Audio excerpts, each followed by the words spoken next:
Hoy el presidente Evo Morales ha publicado un tuit en su cuenta personal hablando acerca de lo que pasó en el año 2008 cuando la prensa alertó de un veto interno para evitar que aterrice el gobierno en cualquiera de los 4 departamentos de la mal llamada Media Luna.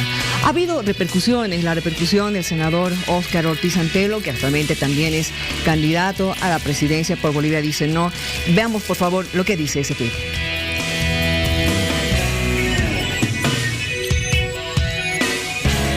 Siempre actué respetando la Constitución, por lo que tengo las manos limpias. El pueblo debe explicar las muertes por un complot inventado. Hablando de explicaciones, ¿qué dice sobre el 21F? La derrota en La Haya, la corrupción de su gobierno y la penetración del narcotráfico. Esa es la respuesta de Óscar Ortiz al tuit del presidente Evo Morales.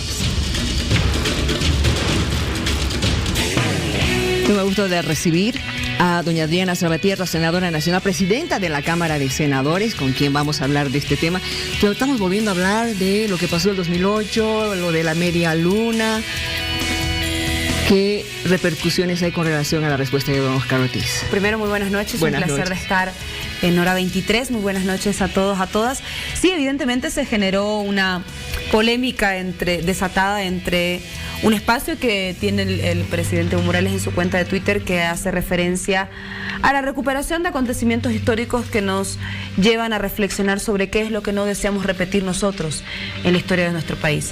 Eso de no desear repetir la privatización, no desear repetir aquella Bolivia que vivía en medio de desigualdades, pero también aquel proceso doloroso que significó el 2008, el separatismo. El presidente Evo Morales no hizo otra cosa más que recordar aquellos momentos que enlutaron en Santa Cruz a familias, que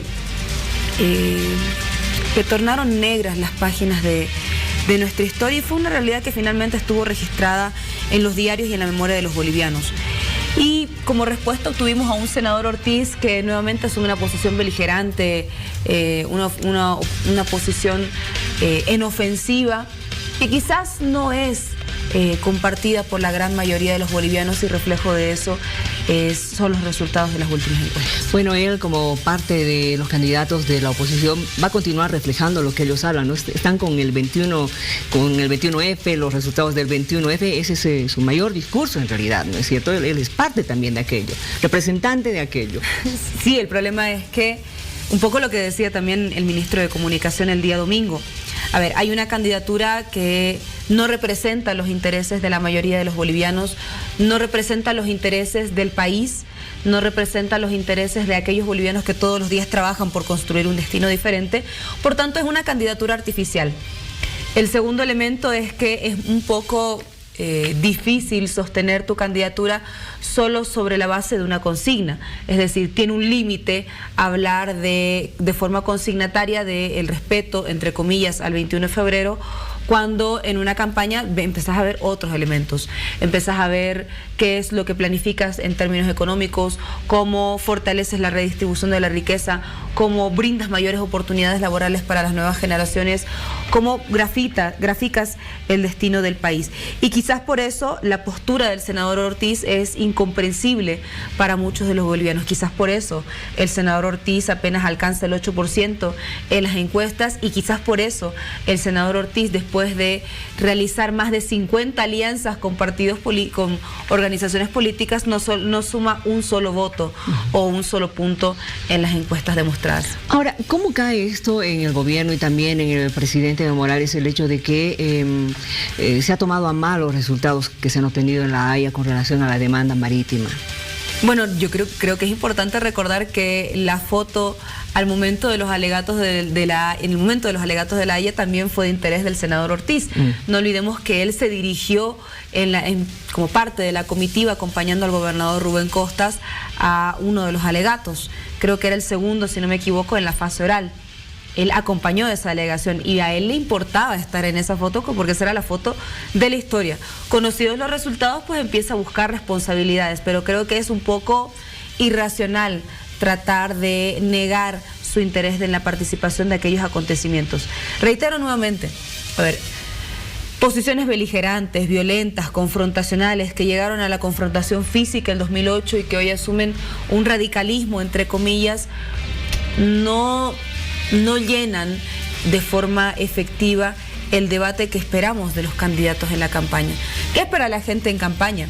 A ver, vamos a volver al proceso de privatización de la década de los 90, vamos a profundizar o vamos a limitar el ejercicio de los derechos humanos, vamos a ampliar la democracia, y la democracia no es solamente la participación en un proceso electoral.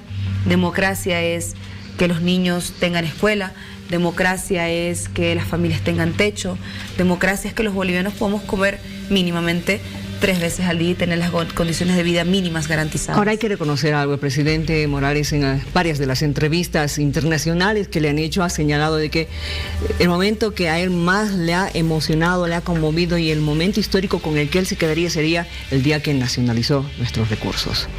Y yo creo que eso es lo que está, a ver, más allá de que el corazoncito liberal del senador Ortiz, que obedece una formación y un marco teórico en el que él cree profundamente y en el que están arraigadas sus convicciones, que es el liberalismo. Jamás el liberalismo en materia de derechos humanos, sino el liberalismo en la participación del Estado en la economía.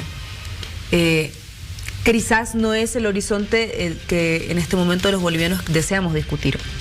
Yo creo que hay elementos como el que cita el presidente Evo Morales, por ejemplo, como la nacionalización de los hidrocarburos, que hoy día son un horizonte, por lo menos, aceptado por la gran mayoría del pueblo boliviano. Es decir, hoy los bolivianos creemos que es importante que el Estado tenga un control sobre los recursos naturales, que es importante que el Estado tenga una participación en los sectores estratégicos de la economía, que es importante que el Estado democratice la riqueza y que brinde mayores oportunidades a la población.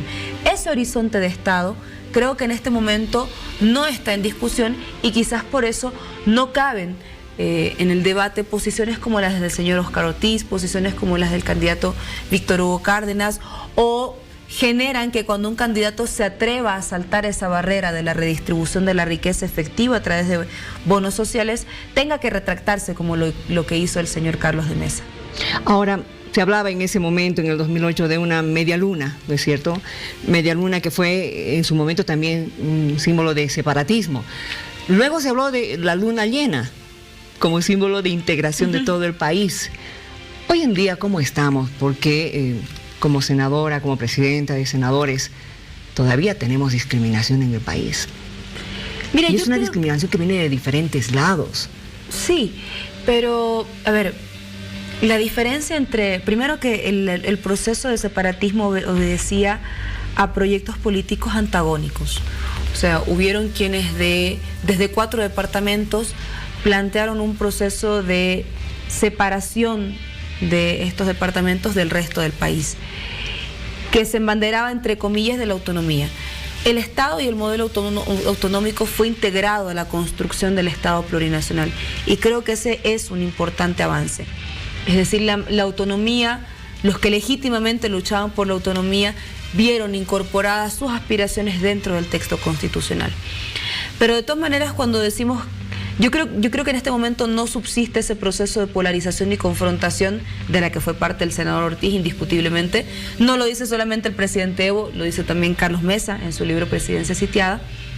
Pero hoy día tiene otras connotaciones esa realidad. Y hoy día, uno de esos horizontes que son comunes para los bolivianos y las bolivianas es que precisamente la discriminación, el regionalismo y el racismo no son lenguajes tolerados en el imaginario colectivo.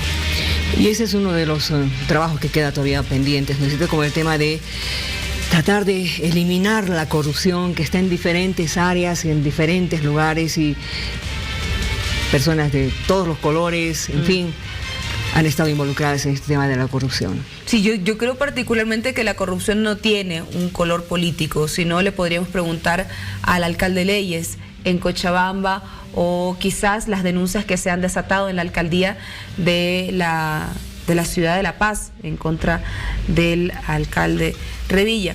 Lo que sí creo particularmente, más allá de realizar valoraciones, es que es la voluntad que existe frontal de lucha contra la corrupción. Creo que eso es lo importante, eso es importante destacarlo.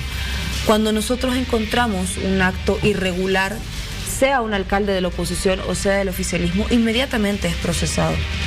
Y se ha generado todo un esquema institucional a partir de la creación de las unidades de transparencia que permiten, no te voy a decir eliminar totalmente la corrupción, pero sí es una vocación de luchar frontalmente.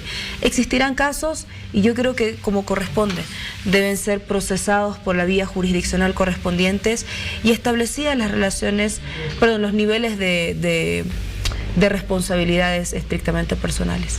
Gracias por haber venido.